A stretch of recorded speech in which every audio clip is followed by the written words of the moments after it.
การเสียงธรรมแสงอรุณดำเนินรายการโดยท่านพระครูชลทานพิทักษ์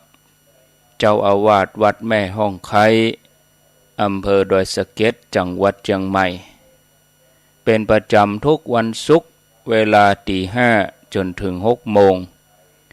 เวลา 6 โมงถึง 7 โมงต่อจากนั้นก็จะเป็นรายการของท่านพระอาจารย์ไมตรีเขเวสโกแต่ว่าวันนี้อาตมาภาพได้ขอเวลากับท่านพระอาจารย์ไมตรีเขเวสโกในช่วงที่6 โมงถึง 7 โมงก็มาปะกันช่วงแรกนี้เชิญญาติโยมท่านสาธุชนทุกคนทุกท่านได้รับฟังรายการเสียงธรรมแสงอรุณช่วงที่1โดยท่านพระครูชลทานพิทักษ์เจ้าอาวาสวัดแม่ห้องไคอำเภอดอยสะเก็ดจังหวัดเชียงใหม่สัญญาณท่านพระครูพร้อมแล้วนิมนต์เลยครับนิมนต์ครับขอแตบไต้ไวสาในปุญญาบารมีธรรมของครูบาอาจารย์พระเถรานุเถระเจ้าคณะพระสังฆาธิการจุตนจุองค์ที่รับฟังรายการอยู่ตังวัดตังวาขอความผาสุกในธรรมจุงมีแก่บรรดาท่านพี่น้องศรัทธาพุทธบริษัทหนุ่มน้อยใจยิงทั้งหลายที่ฟังรายการอยู่ตั้งบ้านตั้งจองบางพ่องก็ลุกแล้วบางพ่องก็ยังนอนอยู่ในที่นอนเปิดฟังรายการตั้งแต่เจ้ามาละเฮาท่านทั้งหลายปะกันวันนี้วันศุกร์ที่14กรกฎาคมแฮม12ค่ำเดือน10แรกเดือน10เหนือวันนี้ก็ปะกันแถมวันหนึ่งแล้วก็วันพุธเฮาท่านทั้งหลายก็ไปปะกันที่วัดทุ่งโป่งตำบลเมืองปานอำเภอเมืองปานในงานหล่อเทียนโอ้วันพุธนี่ทุกเจ้านักจัดรายการจะไปกันหลายท่านทั้งหลายที่อยู่ตั้งวังเหนือวังตั้งลำปางพ้องตั้งที่อื่นพ้องที่จะไปวันพุธนี่เป็น40-50กันรถตู้เนี่ยใครหันตัวแต้ทุกเจ้าตนใดที่ออกรายการมันพุธเพิ่นดึงไปจุ่มนุ่มกันท่านหมดเด้อลองไปพอว่าสูงต่ำดำขาวอย่างใดพ้องบางคนนี่ได้ยินกระเสียงบ่ได้หันหน้าหันตาพอกระหูบก็เฮาพอในหูบก็อย่ามาแก่ใบแก่ง่าวทุกเจ้าตัวนี้โหหันตัวแต้ก็นุ่มอยู่ลูบางตัวนี่โอ้พอในหูบมันดูนุ่มกูมาหันตัวแต้ธัมโมสังโฆเท่าขนาดโลนึกว่านุ่มอยู่การเท่ากันนุ่มการแก้กันอย่างนี้วันพุธท่านทั้งหลายจะถ้าไปก็จะได้ไปหันว่าตนได้เป็นตนใดเปิ้นจะสลับซับเปลี่ยนกันขึ้นอู้ตั้งแต่ช่วงเจ้าเป็นต้นไปเพราะมีการถ่ายทอดสดทางสถานีวิทยุทางอินเทอร์เน็ตของวัดฝ่ายหินถ่ายทอดสดไปทั่วโลกถ้าเป็นเสียงก็ไปทั้ง8จังหวัดภาคเหนือวันค่ำวันพรุ่งนี้จะถ่ายทอดกันท่านที่แรกก็ว่าจะไปนอนวันนี้มีเหี่ยกันงานมันอย่างหุบะจิกบะงอนอยู่หุก็เดียว1เข้ามาก็เลยว่าวันพุธมาเจ้าเนี่ยจะออกเจ้าหาหน่อยสักตี4ตี5คือไปถึงปุ้นก็จับพอดีไปปะพี่น้องศรัทธาทั้งหลายที่จะไปช่วยงานกันหั่นวันพุธจะได้ก็เอิ้นกันเด้อคนหลายคือเจ้ามันมีบ่ถึง20อ่ะที่ออกรายการอ่ะที่จะไปวันพุธนี่นะแต่ว่าศรัทธาเนี่ยไปเป็นปันเป็น2ปัน5ปัน4ปันเนี่ยโอ้จะมันจะบ่ฮู้จักกันเสียงถ้าฟังเสียงแล้วโตนเนี่ยก็อ๋อโตนนี่โลกูก็เดี๋ยวว่างามเป็นบ่เข้าท่าสักหน่อยน่ะจะได้หันกันวันพุธก่อนที่จะเข้าเรื่องเนื้อหาสาระของพระธรรมเทศนาผูกนี่ก็จะต้องขออนุโมทนาอนุโมทนาบุญขอบคุณปี พี่น้องสายบุญทั้งหลายที่ฝากหอมบัดได้ไปนะทุกเจ้าขอฝากหอมกับเนฝากหอมไปเปิ่นจะหล่อเตียนบรรพุกเนี่ยก็ขออนุโมทนากับหลวงปู่บุญปันปุญญธรรมโมวัดแม่โป่งร่วมทำบุญมาจำนวน1,000 บาทท่านที่สองก็มีนายอินจันทร์นางบานเย็นมุ่งเมินบ้านปะเมียงตานเหมย300 บาทต่อไปท่านที่สี่ก็ท่านที่สามมีแม่อุ้ยนาขันพ้นพร้อมโดยลูกเต้าเหล่าหลานอันนี้อยู่บ้านปะเมียงปะปานรวมทำบุญมา200 บาทแล้วถัดไปก็มีป่อวิโรธแม่อำนวยไทยยันโตบ้านแม่โป่ง100 บาทป่อน้อยแสงชัยแม่ยวงคำพี่ไลล่าบ้านแม่โป่ง100 บาทแม่อุ้ยคำญาติฝูงบ้านแม่โป่ง120 บาทแม่อุ้ยเลยคำใสบ้านแม่โป่ง100 บาทแล้วก็สุดท้ายมีแม่แสงจันทร์ธรรมใจบ้านแม่โป่งร่วมทำบุญมาแถม100 บาทเงินตั้งหมู่ตั้งมวลนี่วันพุกอาตมาภาพจะปักต้นไปตาลโดยเปิ้นเด้อจะปักต้นไปตาลโดยเปิ้นวันพุกเอาต้นเอาอย่างแปลงต้นเข้าไปก็ขออนุโมทนาเด้อแล้วก็ไผ่ที่บ่ได้ไปจะฝากไปวันนี้วันนี้ก่อนยังตันอยู่เอามาฝากที่วัดนี่ก็ได้หรือจะโทรมามาจ๋าฝากกำปากกันก่อนก็ได้เหลือนั่นก็ปะไหนฮื้อหั่นก็ได้บ่มีปัญหาในเรื่องนี้ก็เชิญชวนท่านทั้งหลายเด้อร่วมทำบุญหล่อเตียนเนี่ยเพิ่นจะเอาเงินทั้งหลายทั้งปวงเนี่ยตีได้จากการหล่อเตียนเนี่ยเอาไปช่วยเหลือละอ่อนโรงเรียนบ้านตุงโป่งส่วนหนึ่งก็จะเอาไปแจ้ไปสอยเกี่ยวกับกิจการรายละเอียดท่านทั้งหลายทราบแล้วท่านพระสมชาติชาตาปัญโยปเนี่ยปรริญญาธรรมเนี่ยได้ได้จ่าถึงวันไหนสักกี่รอบเพราะว่าออกรายการก็ออกรายการก็เรื่องเนี้ยเพราะว่าหันแก่สังคมหันแก่ละเอกละอ่อนที่จะต้องห้ามเพียนศึกษาต่อไปแถมลายโตนลายองค์ออกรายการก็จะถึงเรื่องเนี้ยเรื่องไปหล่อเตียนเนี่ยหลวงปู่พระครูปฏิภาณธรรมทินก็เอาเตียนเอาอย่างมาลูกศิษย์ลูกหาขี้เพิงเนี่ยเอามาให้ลูกศิษย์ลูกหาได้ฮือเปิ่นปูดจมปูดจาเอาไปไว้สาเขียนชื่อเสียงเรียงนามวันเดือนปีเกิดแต่ว่าหลวงปู่เอาปีมเอาแบบของเตียนไปตั้งละตอนบ่ายแต่ว่าวันนี้ก็ถ้าบัดนี้ภารกิจหลวงปู่ก็ใช่จะเข้าไปแหมรอบหนึ่งแล้ววันพุกก็แหมรอบหนึ่งก็โดยอายุหลวงปู่ที่แรกว่าจะไปนอนเหมือนกันโดยอายุแล้วก็ความบ่สะดวกในการบริหารตัวเก่าก็จึงบ่นอนไปปิกเหมือนดูไก่ไปปิกเนี่ยอาตมาภาพตั้งใจว่าจะไปนอนวันนี้มีกักการก็วันพุกปะกันเนอะที่ตุงโป่งวันนั้นเทศนาธรรมเรื่องกำพร้าหมาดำเนี่ยมาถึงผูกท่วน2จบลงไปละผูกท่วน2เนี่ยหลานของเนี่ยเท่าเนี่ยไปแอวหากันบ่ฮู้ว่าจะเอาอย่างฮื้อก็เลยเอาหมาดำฮื้อเป็นของขวัญตัวหนึ่งวันนี้ก็จะมาต่อจากผูกท่วน2เรื่องกำพร้าหมาดำเป็นผูกท่วน3ฮื้อท่านทั้งหลายได้ยินได้ฟังตามสมควรแก่เวลาขอท่านทั้งหลายตั้งอยู่ในอาการอันสงบแล้วสดับพระธรรมเทศนาตามสมควรแก่เวลาสืบไปนะโมตัสสะภะคะวะโตอะระหะโตสัมมาสัมพุทธัสสะตติญาธัมมเทศนาสุนักขะกันหาฟังลาโสตุจันนาสัพปุเรสะตังหลาย ตั้งยิ่งใจเที่ยวเท่าได้ฟังธรรมพระพุทธเจ้าผูกทวนสองจบลงไปแล้วมีใจผ่องเพรียวชื่นบานงามบัดนี้ก็มาถึงผูกทวนสามแถมเล่าเจิญยิงใจหนุ่มเทาจุ่งดาฟังและนา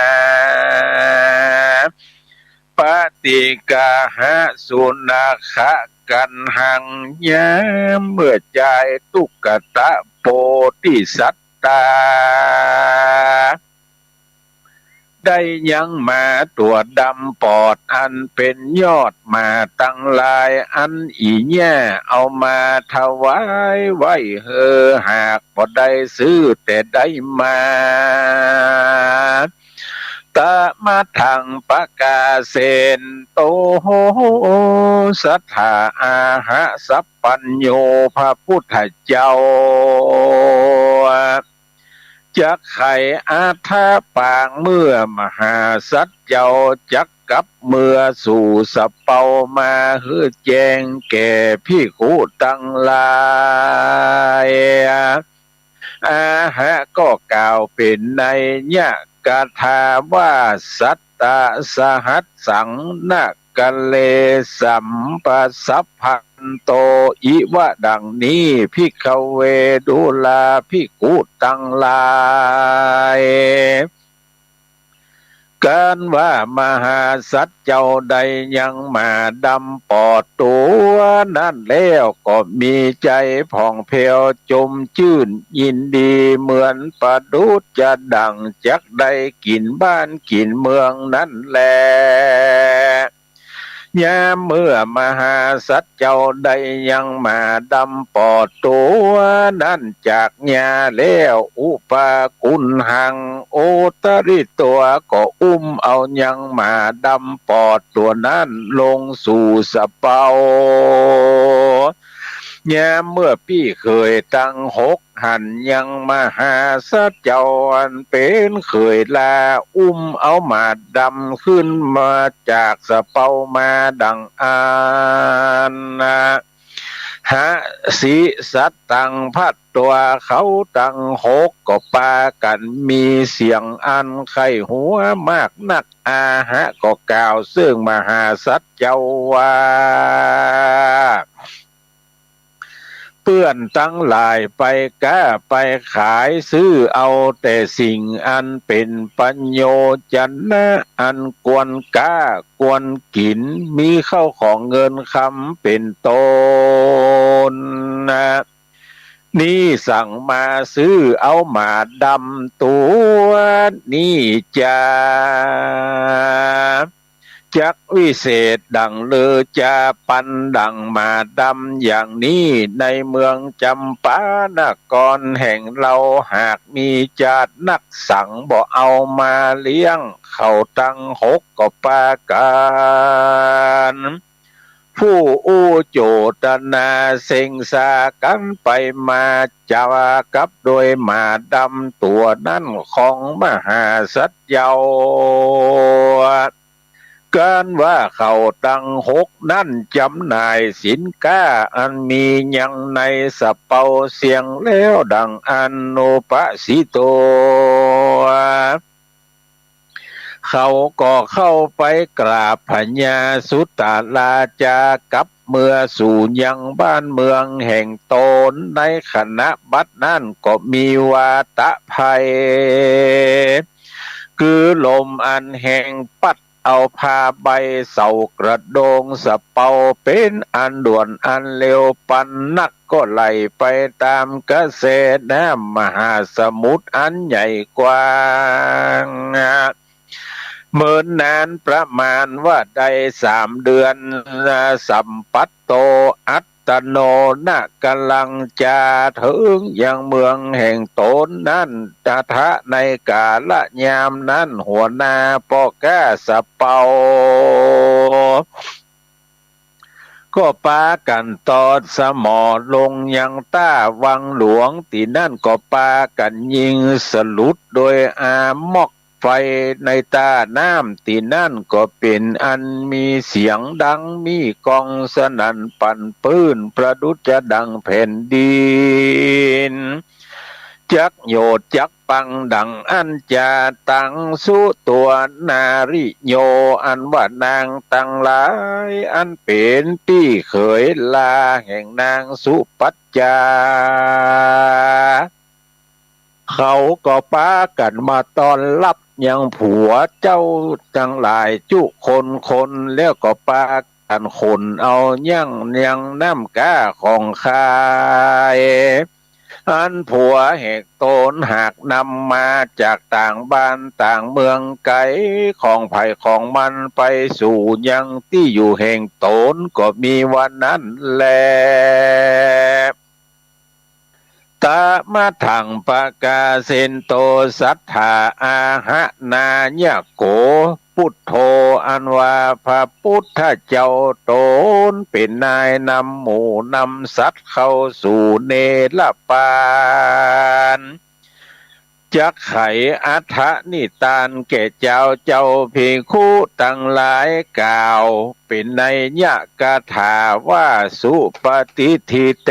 ปัจจุกะมะนังดังนี้ภิกขเวดูกะลาภิกขุทั้งหลายตะตาในกาละเมื่อนั้นสากันละยาอันว่านางแก้วสุปัจจาราชธิดาผู้น้องลา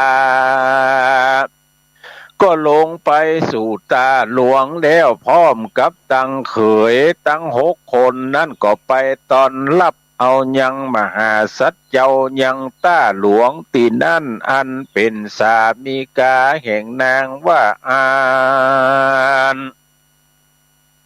เมื่อนั้นมหาสัจเจ้าอันเป็นผัวแห่งนางก็กล่าวว่าพัดเตดูกันลาน้องลักแก่ปี้เฮยกูปี้ไปก้าคราวนี้กับโดยเขยตั้ง6นั่นก็บ่ได้สั่งสักอันสิ่งใดมาสักอย่างได้แต่มาดำปอดตัวนี้ตัวเดียวและหากแควนดีพาเสดยิ่งนำมันลอดมาถึงยังเฮือนแห่งโต้นแล้วดังอันสาไอญาอันว่าญ่าแห่งมหาสัจเจ้าหันยังลานแห่งโตนไปก้ามาดังอันก็มีใจปิติจมชื่นยินดีมากนักกล่าวซึ่งลานแห่งโตนกับโดยนางสุปัจจาเมียแห่งลานรักโตนว่าตาตะนัตตาดูลาเจ้าลานรักแห่งข้านับตั้งแต่หลานย่าไปก้าสะเปาได้3 เดือนไปอีย่าจริงจะกินบ่ได้นอนบ่หลับจะแหลดนามีจะให้คือทอดหายังหลานรักจุคืนวานบ่ได้ขาดใจจะแลดนาบาดนี่หลานแย่ก็ได้มาถึงยังบ้านเมืองที่อยู่เฮาแล้วก็เป็นโดยบุญญาวาสนาได้มาปกปะกันแถมเล่ากูญาก็สว่างอกสว่างใจยังโศกทุกข์ตั้งมวลที่ได้กลับมาหันหน้าสู่เจ้าตั้งสองแถมเราสู่จุ่งอยู่ปฏิบัติอันเป็นผัวเมียกันให้ถูกต้องตามจารีตประเพณีบ้านเมืองเตอะแยมเมื่อ2 ลาผัวเมียได้ยังมาดำปอตัวนั่นไปหื้ญาแห่งโตนได้หันเชื่ออันอีแย่ก็มีใจพิลมจมชื่นยินดีชื่นสูเหมือนจักได้เงินหมื่นเงินแสนแล้วย่าเท่าผู้นั้นก็หามายังพาจันนะอันงาม ใส่เข้าหือหมาดำตัวนั่นได้กินว่าอันจะแลนาชักกะพานิโจอันว่าปอก้าสะเปาตังหกเขาก็มาฟู่จาโจตนากันไปมาว่าเคยลาของเรานี้ไปเปิ้นไปก้าต่างบ้านต่างเมืองใดสินก้าอันเป็นประโยชน์นะจุคนแต่ว่าโซ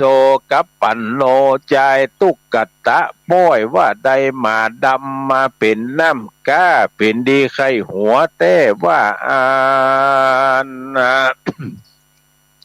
ส่วนเขาตั้งหกนั่นเมื่อลอดถึงยังบ้านเมืองแห่งโตนเดียวก็ปากันนำเอายังน้ำก้าของขายอันใดไปก้าสะเปามาเป็นกำให้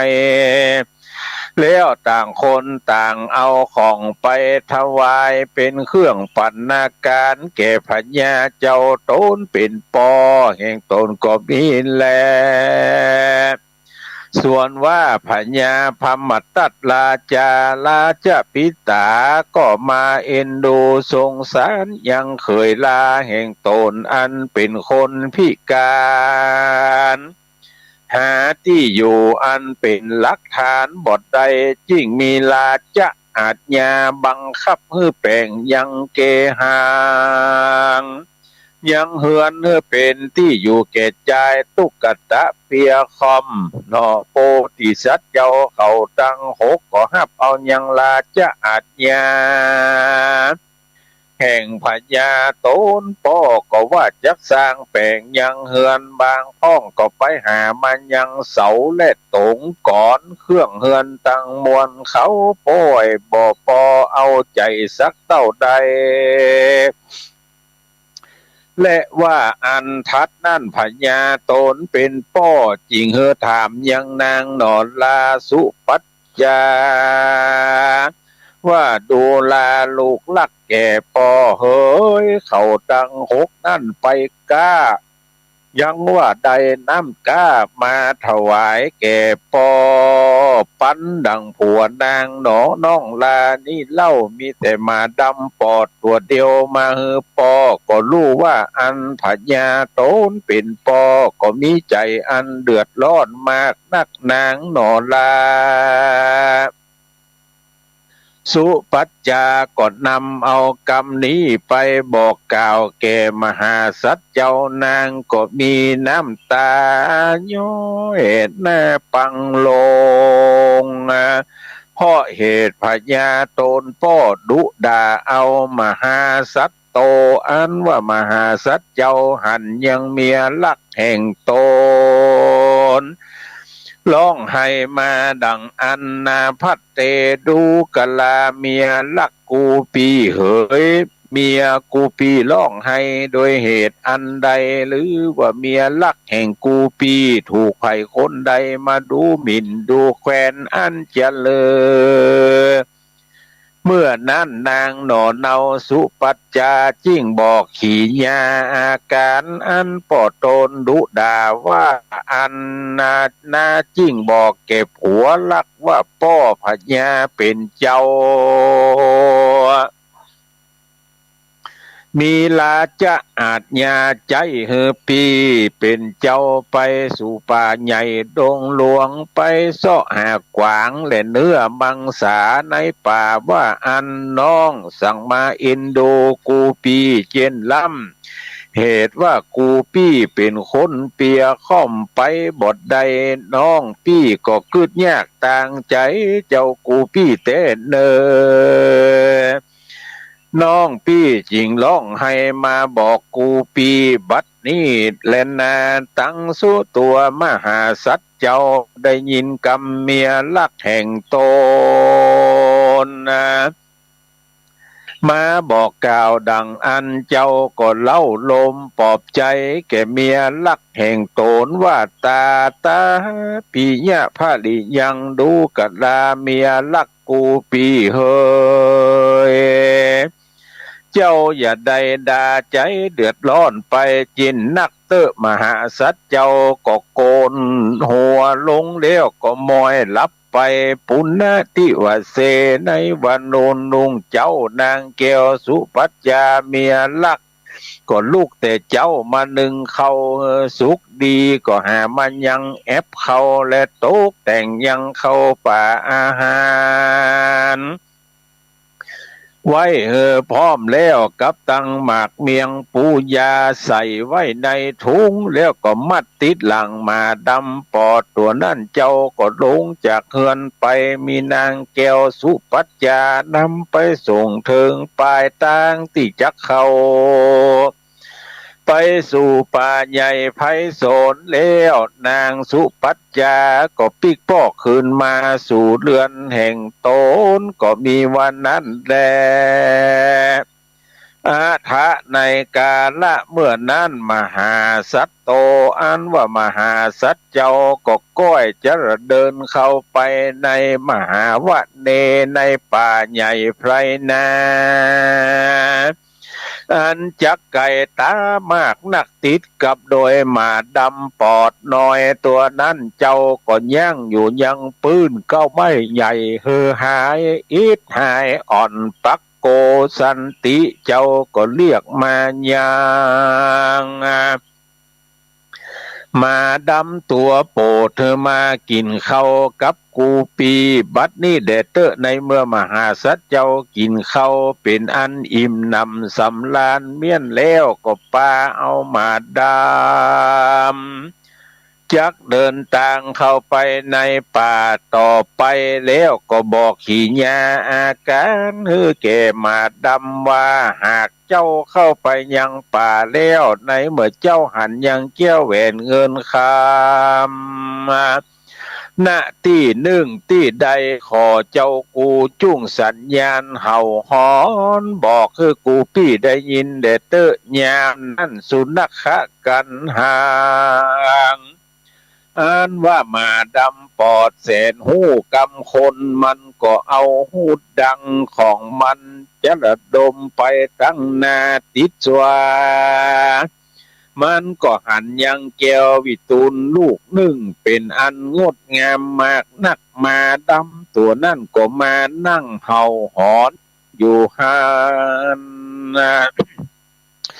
ตามถ้อยกรรมอันมหาสัตว์เจ้าหากไว้กรรมแก่มันตั้งสู้ตัวกันว่ามหาสัตว์เจ้าได้ยินยังมาดำปอดแห่งตนเห่าหอนเฮือสัญญาณดังอันเจ้าก็เข้าไปเล็งดูยังสถานที่มาดำตัวนั่นเห่าติดสัว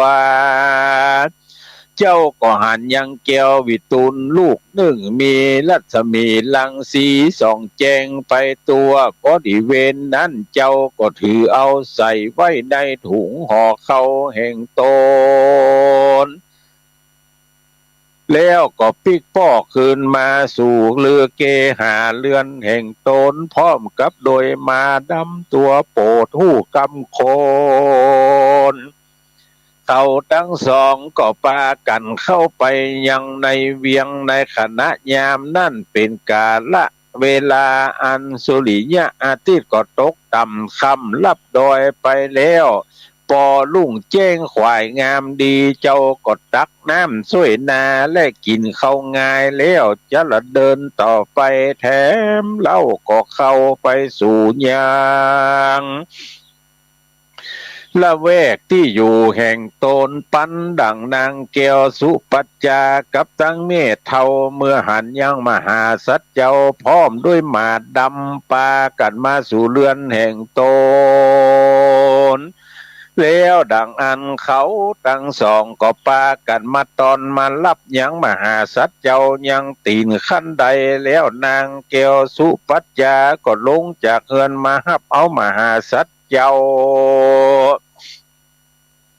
ขึ้นสู่เฮือนแห่งตนเจ้าก็อิดอ่อนมากนักเหตุว่าเดินทางมาไกลนักยินเจเล่นนาพร้อมกับมาดำตัวนั้นกันว่าย่างหายอิดอ่อนแล้วสาไอยา อันว่าอีแย่ก็เข้าไปสู่โรงครัวจัดแจงแต่งดายังเข้าน้ำโปจะนะอาหารมาเฮือแก่มหาสัจเจ้ากันว่ามหาสัจเจ้าสะเวยยังเขาอิ่มหนำสำราญแล้วนางหนอเกียวสุปัจจาเมียแห่งมหาสัจเจ้าปุตสิก็ถามว่าดูลาพี่เป็นเจ้าแห่งน้องกูพี่จะละเดินเข้าไปสู่ป่าใหญ่ไพศาลกูพี่จักใดสิ่งใดมาพ่องอันจามหาสัจเจ้าจริงตอบแก่เมียแห่งตนว่าพัดเตดูกันดาเมียลักแห่งกูปีเฮ้ยกูปี้ไปเอวป่าในคราวนี้กูปี้หังบทใดสิ่งอันใดมาสักอย่างเต้าว่าใดแก่แก้วบิดตูนแก่นเดียวเต้าอานปุณณะที่ว่าเสในวันลูนลุงเจ้าเขาก็มาปรึกษากันตั้ง3 คนว่าแก้วลูกนี้ควรดีจักเป็นสัมปติของพญาจักรวติจะแลบอกควรเราจักเอาไว้ใดควรหมู่เราจักนำไปถวายแก่พญาเจ้าโตนเป็นปอแห่งตนเตอะกันว่าเขาตั้ง3 ปึกษาหาดือกันแล้วเขาก็ฮื้อนางหนอแก้วสุปัจจาเอายังเกี้ยววิตูลลูกนั่นเมื่อถวายแก่พญาตนเป็นป้อกันว่าไปถึงยังห้องต้องพระลงหลวงแล้วนางแก้วก็นั่งอยู่ที่อันควรแก่ตนก็กราบน้อมเกาวันตาแก่พญาตนป้อว่าคาแด่พระราชปิตาพญาป้อเป็นเจ้าบัดนี้ราชธิดาแห่งป้อก็ได้เกี่ยวมาลูกหนึ่งชื่อว่าแก้ววิตูลอันผัวแห่งคาที่ดาลูกปอนี่ไปเอี่ยวป่าลาเนื้อบอดใดมาใดแก่เกี่ยววิตุลลูกนี้ลูกเดียวหากไปโดยกับมาดำปอดตัวหนึ่งจิ้งได้เกี่ยวนี้มาขอพระปิตาพ่อเป็นเจ้าจุงรับเอาเตอะหากกวนเป็นเกลียวกู้กวนป้าละมีแก่พญาตนเป็นป้อจะและนาเมื่อนั้นพญาพมมาตัดราจาก็จิ้งบอกแก่อุปราชาแสนเมืองเอาขันคำมาหับเอายังเกลียววิตุลลูกนั่นเดียวก็มาตั้งไว้2 หน้าแก่พญาหันแลส่วนอันว่าแก้ววิตูลลูกนั่นก็สำแดงพิอภินิหารแผ่รัศมีลังสีส่องแจงลุ่งเรืองงามตัวไปในโรงหลวงแห่งพญาพมมาตัดราจาก็มีแลอิโตปัฏฐานยะตังแลกแต่นั่นเมื่อนานได้2 ปีขวบเข้าเจ้าก็ไปก้าก็บอดได้มีสั่งอันใดมาบิดเบียนเป็นอันอยู่สุขเสถียรมากนักก็โดยเตจะพละหน้าบุญอันตนหากใดกาตาที่การมาแต่ก่อนก็มีวันนั้นแลนาราชาอันว่าพญาตนเป็นปอก็มีราชาอาจญาบอกแกเคยตั้ง6 แปลงยังเฮือนแก่มหาสัจเจ้าก็เป็นอันบ่แล้วสักเตื้อได้2 ปีก็ยิ่งได้มาซึ่งเสาต้นเดียวคือแปดตงยังหาบ่ได้สักอันนางหนอลาสุปัจจาก็จริงร้องล่ำให้โศกทุกข์มากนักจริงเมื่อบอกแก่มหาสัจเจ้ามหาสัจเจ้าจริงเล่าดมเมียแห่งตนบอกฮือโศกเศร้ามองใจว่าดูลาเมียลักแก่กูปีเฮ้ยอย่าได้กังวลใจไปเจนนักเตอะกูพี่ลางว่าจักมีปัญญาแปลงเอาคนเดียวก็ลางได้ ขอเมียลักแห่งกูปีจุ้งกอยพอไปเตอะปักโกสันติเจ้าก็เรียกหามันยังมาดำแสนหูกู้ป่าละมีว่าดูแลเปื่อนสหายเฮ้ยบัดนี้เราจักเข้าไปสู่ป่าใหญ่จักยังสถานที่หนึ่งอันมีที่จิ้มไก่ฝั่งแม่น้ำคงคานาทีเจ้าก็ย่างอยู่หันส่วนอันว่าหมาดำปอดตัวนั่นก็เห่าหอนอยู่หน้าที่นั่นตัดสมิงคันเนบัดนั่นก็บังเกิดยังเรือนหอหลังเนืองอันพร่ำพร้อมไปโดยเครื่องใจไม่ซอยครัวเฮือนก็มีพร้อมเสียงมีตังคาใจยิงใจก็นานาวัดใดหาโยจะน่ะก็มีแลทัดนั่นก็บังเกิดยังคนตั้งหลายอันสังขญานับได้ว่า12อโคเพนีจะเลนาปัญจนะภการหนึ่งเล่าก็บังเกิดยังหอพระศาสลาจะวังอันเลี้ยวไปโดยเกี่ยว7ประการมีตั้งจ้างแก้วมาแก้วอุปันนังบังเกิดแก่มหาสัจเจ้าโดยบุญสมปานปุเพปิหาบทใดดังเดิมอ่อนมาจันแลเป็นแต่บุญจาดปังหลังที่เจ้าได้หอบยับมาตั้งแต่อติตะจาดก่อนปุ้นก็มีวันนั้นแลตัดสมิงปะกาตะมาทังปะกาเซนโตสัทธาอาหะสัพปัญโยพระพุทธเจ้า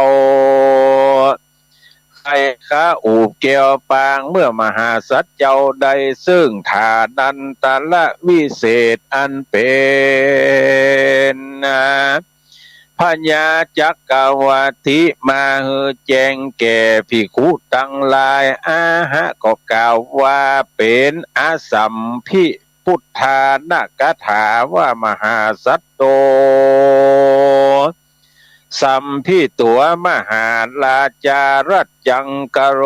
สิภิกขเวดุกลาภิกขุตั้งหลายปางเมื่อโพธิสัตว์เจ้าได้เสวยแล้วยังเอกลาจาเป็นพญาเสวยยังลาจะสัมปติบ้านเมืองสถาปนาขึ้นใหม่อันยิ่งใหญ่กว่าเมืองตั้งหลายในขณะยามนั้นมหาสัจเจ้าจิงมีลาจะอาจญาใจยังเสนาลาจะมนตีฮือไปอันเจิญยังนางแก้วสุปัจจาเมียลักแห่งญาโตนมาสู่สำนักลาจะมนเทียนแห่งเราบัดนี้เตอะยามนั้นอามัตสาอันว่าอำมาตย์ทั้งหลายแห่งตนก็มาอยู่สำนักลาจะมนเทียนแห่งเราบัดนี้เตอะยามนั้นอามัตสาอันว่าอำมาตย์ทั้งหลายเขาก็รับเอาลาจะอาจญาแห่งตนพญาตนใหม่แล้วก็รีบไปโดยเร็วปันนักกันไปรอดไปเถิงยังนางแก้วสุปัจจาและญาเท่านั้นดังอันเขาก็เข้าไปกราบไหว้ตุนสาว่าข้าแก่เจ้ากูทั้งสองอิตานิบัดนี้มหาสัจเจ้าผู้ขามาอันเจิญยังเจ้ากูทั้งสองจุ้งเสด็จเมื่อสู่สำนักแห่งมหาราชเจ้าเตอะนายามนั้นสุปัจจาโนเนาก็มาฮับเอากรรมเสนาบดีกับโดยญาแห่งตนเขาก็แห่แหนแต่เอาทั้งสองอันแวดล้อมเต็มไปโดยคนตั้งหลายมากนักเดือดนั้นมีกองเข้าไปในเวียงที่นั่นนา เขาก็หันเต็มไปโดยเกหะห่อเฮือนเตดต้องห้องผาศาสตร์ลาจะวังดังอันก็ประดับประดาไปโดยจอน้อยตุงใจไปตัวเมืองตั้งมวลกันว่านางแก้วสุปัจจาเมียลักกับตั้งเมเท่ามันลอดแล้วดังอันมหาสะเจ้าก็มาตอนรับจับเอายังแขนแห่งสุปัจจาปิญะภริยาแห่งตนขึ้นสู่ห้องต้องโปร่งภาศาสตร์แห่งตนพร้อมตั้งเมเท่าก็มีวันนั้นบ่ญาจะและนาขีญาอันเตเตสนาสั่งวันนานาจาห้องเขตธรรมเตเตสนาสุนักขะกันหากำผ้ามาดำผูกทวนสามก็บังโกมโสมเลศสเดท่านพี่น้องศรัทธาเฮาท่านทั้งหลายก็ได้ฟังยังรัชธรรมเทศนาดวงชื่อว่ากำผ้ามาดำผูกทวนสามก็ปริปุนังลงไปแล้ววันศุกร์หน้าก็จะเป็นผูกทวนสี่ที่จักได้เทศนาท่านทั้งหลายได้ยินได้ฟังก็ในเนื้อหาสาระท่านทั้งหลายก็ได้ฟังจบลงไปแล้วอาตมาภาพก็จะมาสรุปให้ท่านทั้งหลายได้ฟังแถมเพราะว่าการฟังธรรมเทศนาอันเป็นธรรมพื้นเมืองเนี่ยจะฟังให้ได้อรรถรสนี่ก็จะต้องฟังแล้วนำไปพิจารณาว่าโอ้การฟังพระธรรมเทศนาธรรมพื้นเมืองเนี่ยก็ถ้าเขาตั้งใจฟังแล้วจะเข้าใจดีเพราะคนเมืองฟังกำเมืองเตดเมืองก็จะฟังออกถ้าไปสรุปแห่มกำมันก็เต้าว่าเตดธรรมแห่มผูกหนึ่งก็อนุโมทนาขอบคุณกับพี่น้องทั้งหลายเด้อที่ได้กึดล่ำตามสร้างยังกองบุญกองกุศลจะไปหล่อเตียนด้วยกันบรรพุกในส่วนลำดับการลำดับงานนะว่าจะเนี่ยอย่างก่อนจะเนี่ยอย่างรูนแล้วก็จะต้องทำจะใดพ่องท่านทั้งหลายกระเดียวก็ฟังจากท่านพระครูอภิวัฒนวิกรมว่าท่านเป็นแม่งานเนาะว่าจะทำอันใดอย่างใดก็เพิ่นจะแจ้งให้ฟังว่าท่านทั้งหลายไปละจะเข้าไปทางใดรถจอดทางใดสถานที่อย่างทางใดเพราะอาจารย์พระครูอภิวัตรกับหลวงปู่ตุลุงดอยเนี่ยไปตะวาไปวางผังจัดการจัดงานว่าเอาอันอย่างไว้ตัดใดจะเนี้ยจะใดศรัทธาเขาอยู่อย่างใดกินอย่างใดห้องน้ำห้องส้วมมีอย่างใดก็เดียวเพิ่นจะได้อู้ให้ฟังก็อนุโมทนาขอบคุณกับท่านทั้งหลายเนอะที่ให้ห้องฝากกันมาเนาะแล้วก็ห่วมทำบุญมาส่วนหนึ่งวันพุกเนี่ยจะตั้งต้นเอาไปตานโดยเปิ้นตีงานหล่อเตียนท่านแถมงานหนึ่งประชาสัมพันธ์ให้ท่านทั้งหลายได้ครับทราบงานสักการะพระธาตุเจ้าเจดีย์ไหว้สาบารมีพระเจ้า42เมืองที่บนดอยนางแก้วอันนี้เป็นประเพณีกูปีมาเมื่อฮอดถึงวันเข้าพรรษาวันแฮมค่ำเพราะว่าวันก่อนวันเข้าพรรษานะเป็นวันอาสาฬหปูชาเป็นวันเข้าพรรษาเจ้าบ้านตามที่เขาอู้กันจริงๆแล้วเจ้าบ้านไม่ได้เข้าพรรษาเป็นเรื่องของทุเจ้าพระเนรที่จะต้องอยู่จำพรรษาแต่ศรัทธานี่ก็ไปทนุบำรุงพระพุทธศาสนาขี้เราจะเอามาอู้กันปีนี้ขี้เข้าพรรษาก็มันไม่ใช่เรื่องของขี้เราเข้าพรรษาเป็นเรื่องของทุเจ้าก็ถามกันนี้ก็หมายความว่าจะยุดยั้งการเสพการกินของมึนเมาก็อันนี้คือความหมายของขี้เราที่อู้กันว่าเข้าพรรษาก็ปีนี้นะแต่เรื่องเข้าพรรษานะเป็นเรื่อง ของตู้เจ้าที่จะต้องเข้าจำพรรษาตามบรมพุทธานุญาตที่เพิ่นอนุญาตไว้ว่าเมื่อถึงวันเข้าพรรษามาแล้วก็คือตู้เจ้าทั้งหลายได้อยู่กับที่ใดที่หนึ่งเพื่อเป็นการเข้าพรรษาปั่มเปงปารมีธรรมบ่ไปหั่นไปนี่ถ้าบ่มีกิจจำเป็นก็จะบ่ไปไหนจะอยู่ที่จุกเจ้าอยู่ที่เก่าอันนี้ก็คือเฮาท่านทั้งหลายได้รับทราบกันบางคนนี่ถามกันมาถูกปีนี้คิงเข้าพรรษาก็บ่เข้าพรรษามันเรื่องของตู้เจ้าหรอแต่ย่างเล่าเป็นเรื่องของศรัทธากิจกรรมวันอาสาฬหปูชาเนี่ยก็มีตั้งแต่วันเนี้ยเป็นต้นไปแล้วท่านทั้งหลายจนปุ๊บสิ้นเดือนบทคณะสงฆ์จังหวัดเชียงใหม่คณะสงฆ์อำเภอหั่นนี่ก็จะได้จัดสัปดาห์กิจกรรมอาสาฬหปูชาวันเข้าพรรษาพิธีแสดงตนเป็นพุทธมามกะเนี่ยระหว่างวันที่12ถึง15กรกฎาคมเนี่ย2566เนี่ยคณะสงฆ์จังหวัดเชียงใหม่ก็จะ ได้จัดกิจกรรมในส่วนนี้แล้วก็วัดวาอารามต่างๆตำบลต่างๆก็จะได้จัดรายการ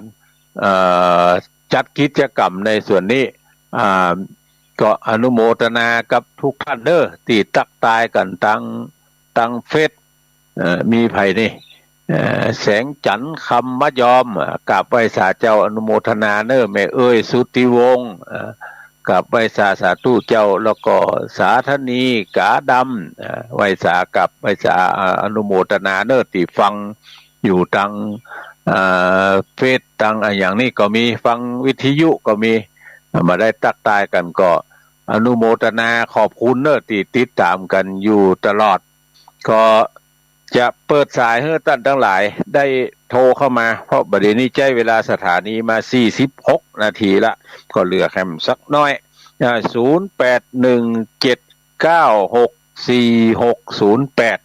0817964608ใครจะโทรจากทางใดมาก็เจอเนอ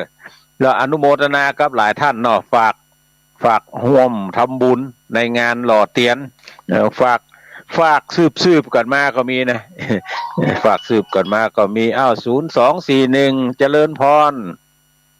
อาจารย์ครับอนุโมทใส่ลีครับอยู่เมืองลีได้ไปด้วยเบิ่งก็บ่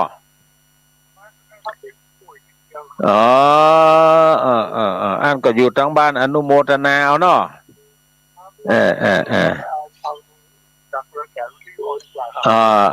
อนุโมทนาด้วยกันเนาะจะได้บุญได้กุศลหายยังเปียทิมาหายก็คือมันยังแคว้นเนาะมันยังแคว้นไปเอาใจช่วยกันเด้อยินดีเด้อ4704เอาไผเอ่ยไว้สาครับเจริญพรจะไปด้วยเพิ่นก็นี่อ๋อนี่ไปปะกันพูดมันพูกเนาะออกกี่โมงได้ลูกมาดำเลยครับมันพูกถ้าไปปะทางเมืองปานหันตัวได้ดำขัดใจอุ้มเนอะเอาไว้มาเห่าหันเห่านี่แล้วจะได้แก้วได้แสงอย่างเพื่อนพ้องยินดีเนอะตุลุงมานิถาวโลโอ้ไปไหนนี่บ่ไปเด้อเบิ่นนี่ปัดท่องั้นอ๋อว่าป้าไหนใจหั่นได้ไม่มีปัญหาตอนใดก็300เนาะหลวงพ่อมานิดอนุโมทนาเนอแต่งไฟเนอะขอได้หมาดำยังพ่นมาสักตัวละเจริญพรได้มาก็ได้มาด้วยเพิ่นก็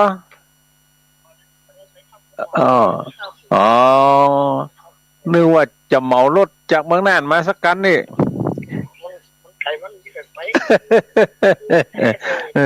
ฟังจากวิทยุเอาเนาะ เออเออเออเออเออเอออนุโมทนาด้วยกันเออเออเออเออยินดีเนอะเออเออเออเออเออเอายายปันปากคาว่าจะได้เออเออเออดอยนางแก้วพอเดี๋ยวจะดูตรงดอยนางแก้ววันที่2 สิงหาที่ว่าตะกี้นะกะ2 สิงหาได้อยู่ใกล้นี่หรอชวนอาจารย์ไปใกล้นี่แคว้นน้อยอาจารย์ไปเก็บไปตัวไปตัวเลยเจอกันนอกยินดีเนอะสายต่อไป0817964608ให้จะโทรมาอู้มาจ่ายังมันพูกจะไปลืมเนอะไปรอเตียนด้วยกันที่ตุ้งโป่งเพิ่นจะเอาสตางค์ไปช่วยเหลือเพื่อฝ่ายโรงเรียนสมัยนี้มันติดขัดหลายอย่างไปหาลัดขอครูจากลัดบอกว่านักเรียนบ่ถึงเต้าอี้บ่ได้ครูเตื้อถ้าว่าใครได้ครูสักคนฮื้อเซาะนักเรียนมาเต้าอี้มันมีไผละเที่ยงถึงบ้านน่ะมีไผไปเฮียนที่อื่นก็มีเฮียนหั่นก็มีจดจำเป็นได้ช่วยตุติตุ้มติมกันไป3936เจริญพร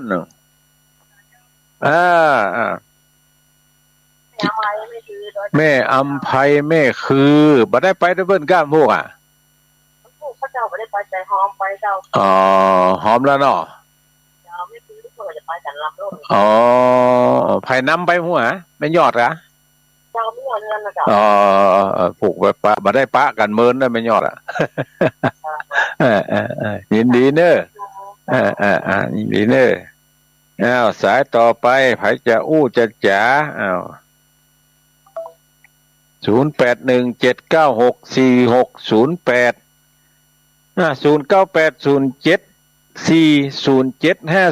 เข้ามาหำกำตะกี้บัตรตันได้ฮับสักกำเขาก็จัดใครโทรทุกเจ้าเฮ้ยบัตรตันเขาเฮ้ยกดจ้าไปมันเป็นธรรมดาเนาะเอาไปโจรกับบนมันได้เตือกับตันเขาเตือกับบัตรตันสักกำเนี่ยเป็นไปตามนั้น0750ว่าจะได้เจริญพรฟังจากทางใดฮะปางกำแพงจะไปด้วยเพิ่นกันนะพุ่ง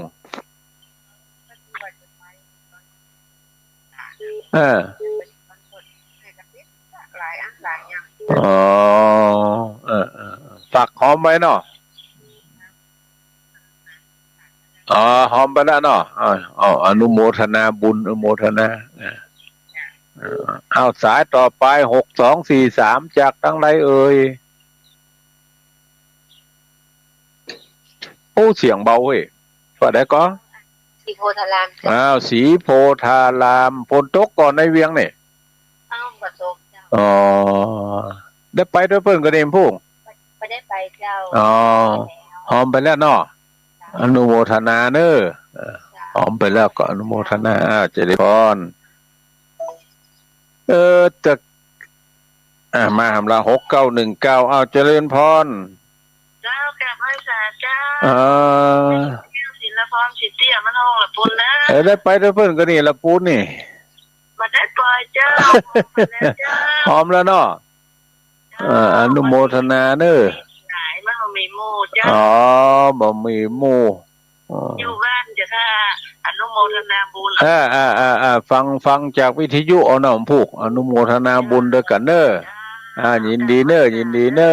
ะเจริญพรตุลุงมานิถามว่าโลรอบ2ว่าจังไดรอบ2บ้านแม่ประภัยยอดคำลือแม่ประภัยตุลุงบอกเพื่อทางพวกกูโดนกำตุลุงแดงกำไว้แม่มอง300จากฝากตางค์ไปด้วยสวนมะฮือที่ตุลุงนี่แม่ก็ไปใส่เพิ่นอำไผล่ะประภัยยอดคำลือยอดแม่จ้องมูซียอดคำลือแม่จ้องบาทโอเคอนุโมทนาสาธุ สายต่อไป58ละเหลือแหม2 นาที ใครจะโทรเข้ามาโทรเนอร์0817964608อนุโมทนาซ้ำแห่มกับเนอะต่อจากตะกี้ลืมจากตะกี้นะก็มีหลวงปู่บุญปันปุญญาธรรมโมวัดแม่โป่ง1,000 บาทนายอินจันนางบรรเย็นมุ่งเมินบ้านตัดเหมย300 บาทแม่อุ้ยนาขันพ้นพร้อมโดยลูกหลานบ้านปะปาน200 บาทป่อวิโรธแม่อำนวยไทยันโตบ้านแม่โป่ง100 บาทป่อน้อยแสงชัยแม่ยวงคำพี่ไลล่าบ้านแม่โป่ง100 บาทแม่อุ้ยฟองคำญาติฝูงบ้านแม่โป่ง120 บาทแม่อุ้ยเลยคำใสบ้านแม่โป่ง100 บาทแล้วก็แม่แสงจันทร์ธรรมใจบ้านแม่โป่ง100 บาทหลวงพ่อมานิษฐาวโรสำนักสงฆ์หอมบุญแห่ม300 บาทแม่ประภัยยอดคำลือจากบ้านเมฆจ้องดอยสะเก็ดแถม300 บาทอนุโมทนาเนอเงินถึงหมู่ถึงมวลในวันพุกจะปักเป็นต้นไปตาลปักเป็นต้นไปตาลเดี๋ยวคือเปิ่นบริหารจัดการกันเนาะก็ขออนุโมทนาขอบคุณครับท่านทั้งหลายที่ได้รับฟังรายการมาวันนี้ก็จะได้นำรายการจากท่านทั้งหลายไปก่อนเพราะสมควรแก่เวลาแล้วขอให้ท่านทั้งหลายอยู่ดีมีสุขมีอายุมั่นขวัญยืนอยู่ก้ำจูดูยังวรพุทธศาสนาเสี่ยงจิลการนั่นจุงจักมีเตียงแต่ดีหลีจิมเตอ